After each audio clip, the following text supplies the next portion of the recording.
Kalau Pancasila itu sudah final, buat apa dibicarakan? Apalagi diarahkan.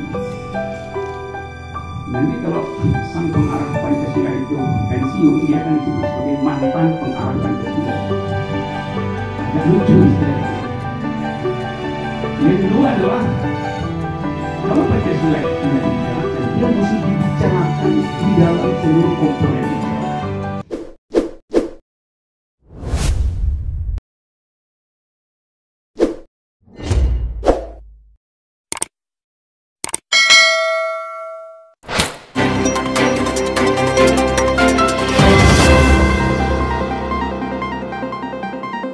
Audio Jungle.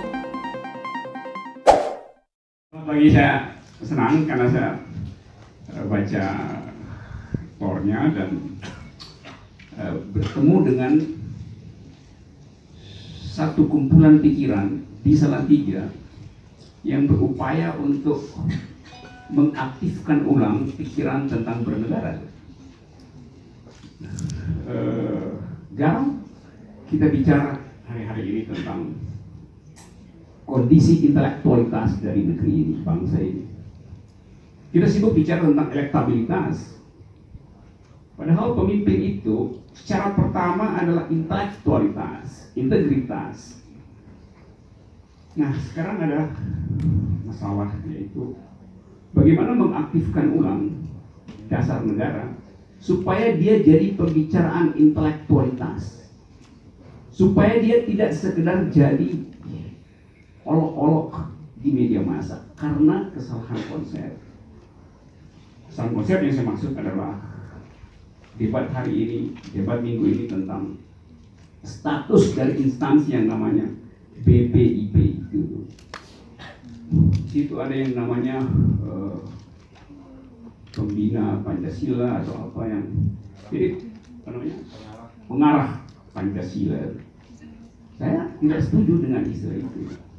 Sebab sekali Pancasila diarahkan, maka berhentilah percakapan publik.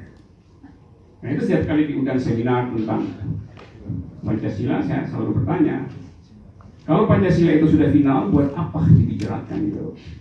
Apalagi diarahkan. Nanti kalau sang pengarah Pancasila itu pensiun, dia akan disebut sebagai mantan pengarah Pancasila. Agak lucu istilah itu.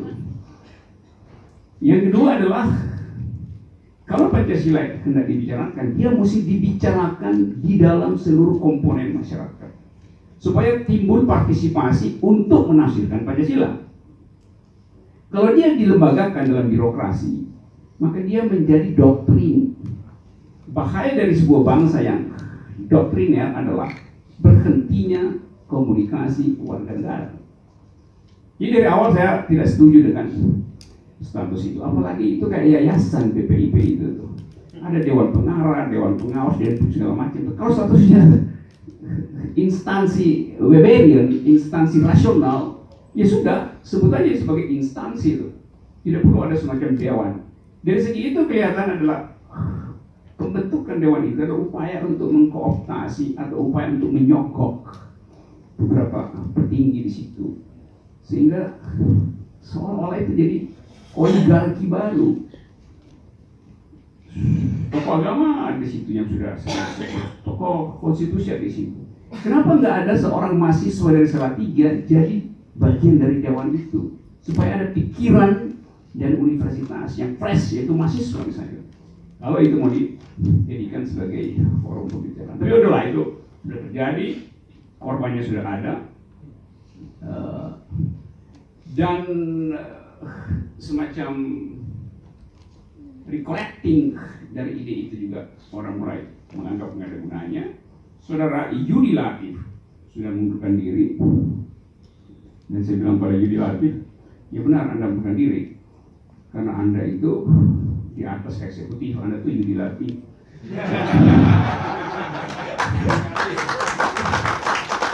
Yudikatif itu gabungan antara yudikatif dan legislatif. Sudah pas gitu ya.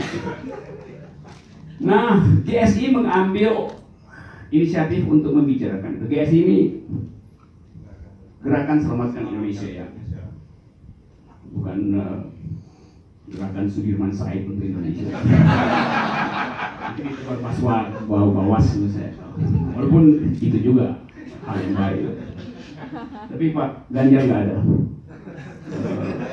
Saya nggak bisa beri pujian pada beliau karena dia nggak ada. Jadi dia sih mungkin Ganjar sedang istirahat. Dan itu manusiawi karena kecapean segala macam boleh. Cuman kalau capeknya 3 kali berturut-turut, saya 3 kali di tema yang sama ingin bertemu Pak Ganjar, beliau istirahat 3 kali. Jadi saya 3 kali menang, hat-trick. Oke, kita bicara pagi ini tentang mengapa korupsi tumbuh justru ketika kita merayakan habis-habisan Pancasila itu. Di masa saya baca daftar koruptor yang tertinggi adalah dari partai PDIP itu. Saya nggak tahu statistiknya dari mana, saya hanya baca di koran itu. Golkar. Kalau kita mau bertengkar hari ini tentang hubungan antara korupsi dan Pancasila dengan kasus PDIP misalnya, saya sebut PDIP sebagai data statistik ya, bukan dalam rangka oposisi politik. Saya mau terangkan secara rasional aja. PDIP banyak teman saya di situ yang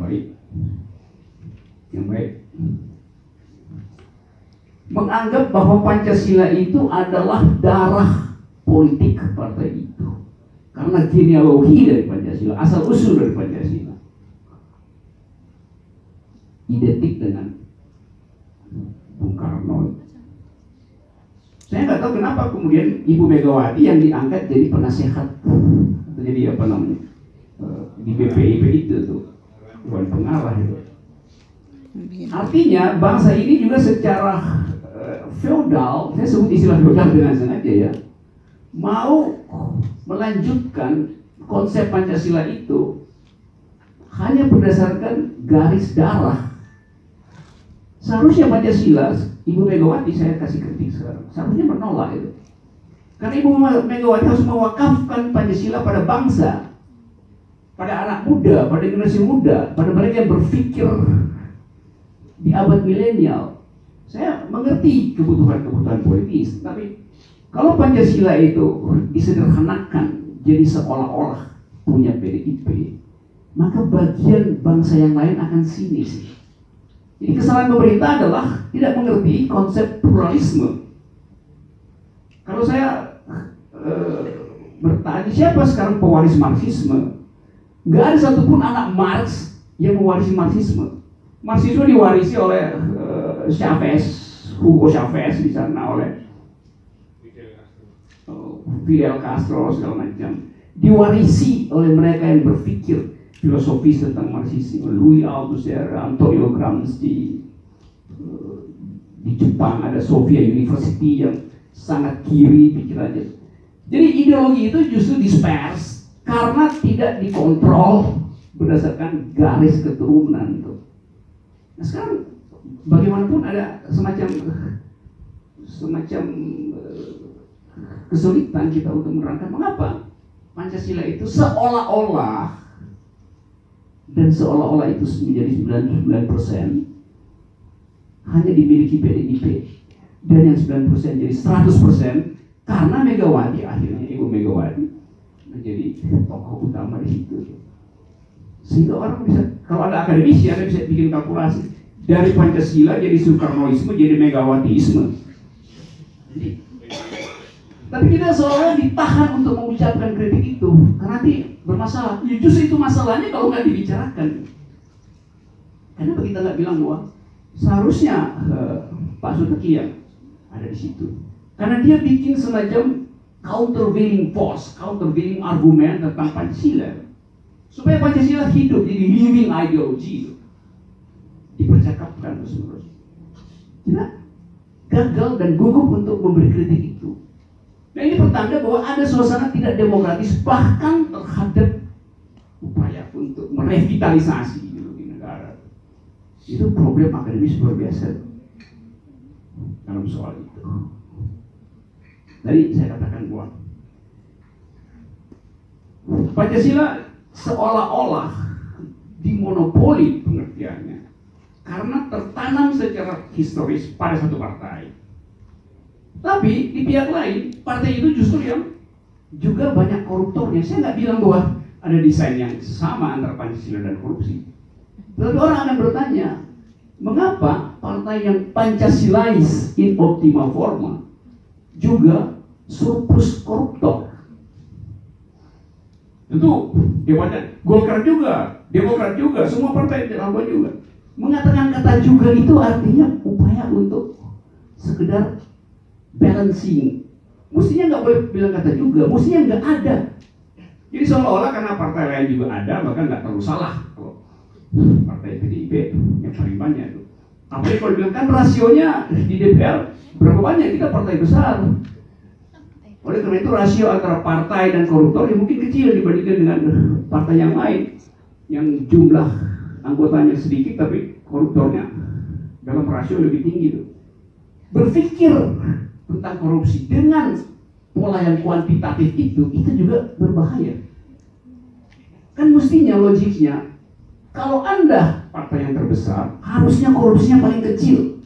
Bila ada public educating di dalam partai, kan mestinya partai itu melakukan anggotanya harus disuruh jadi public educator. Salah satu fungsi dari partai adalah jadi anggotanya jadi public educator, pendidik publik di bidang korupsi itu.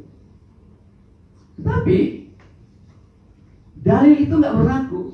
Sekali Anda jadi anggota partai dengan maksud jadi anggota DPR, di kepalanya bukan ingin jadi public educator, tapi jadi debt collector. Dari awal filosofi itu, saya akan masuk DPR.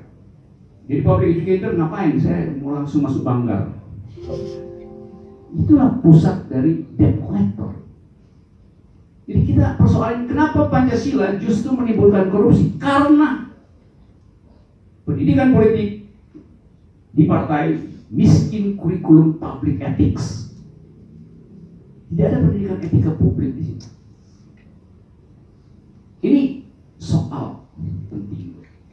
Bagi saya ini adalah soal penting. Jadi saya balik lagi tadi. Kita nggak boleh menghitung rasio korupsi itu berdasarkan angka keterwakilan dan jumlah koruptor. Karena koruptor itu bukan soal tukar tambah statistik, itu adalah moral publik. Sekali kita korupsi satu pun itu artinya gagal demokrasi kita. Nah, saudara-saudara, hal yang mendebarkan kita hari ini adalah isu korupsi itu lama-lama tenggelam sebagai isu yang standar. Oke lah, semua partai korupsi ya udah.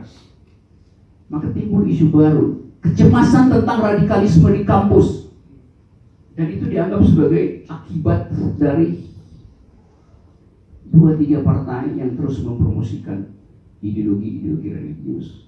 Tidak dievaluasi bahwa pemerintah gagal untuk menghasilkan kesetaraan warga negara.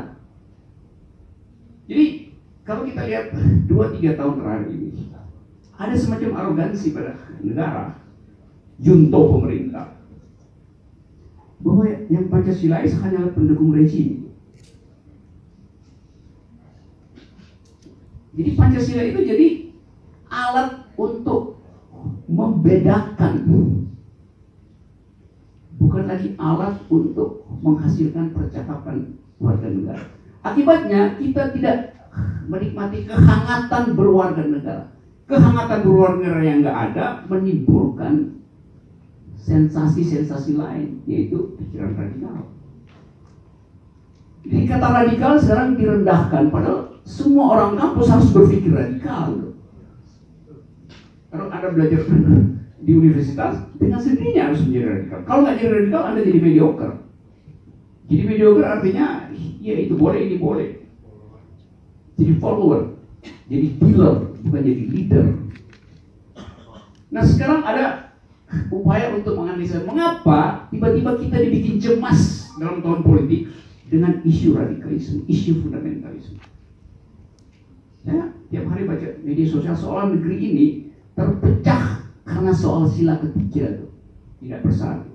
Bagi saya problemnya bukan sila ketiga, problemnya adalah sila kelima. Keadilan sosial yang tidak diselenggarakan oleh pemerintah. Itu perkaranya. Orang jadi radikal kalau perutnya kosong, dia protes terhadap ketidakadilan. Karena enzim kekurangan karbohidrat itu menyebutkan mata gelap itu. Harusnya itu yang diterangkan oleh atau yang dihasilkan oleh pemerintah. Jadi saudara-saudara, kita mau dalam 2-3 jam ke depan kita bikin satu refleksi yang tajam. Kita kurangi slogan. Kalau Anda ajukan pertanyaan, coba kita ajukan pertanyaan yang tidak ada di headline.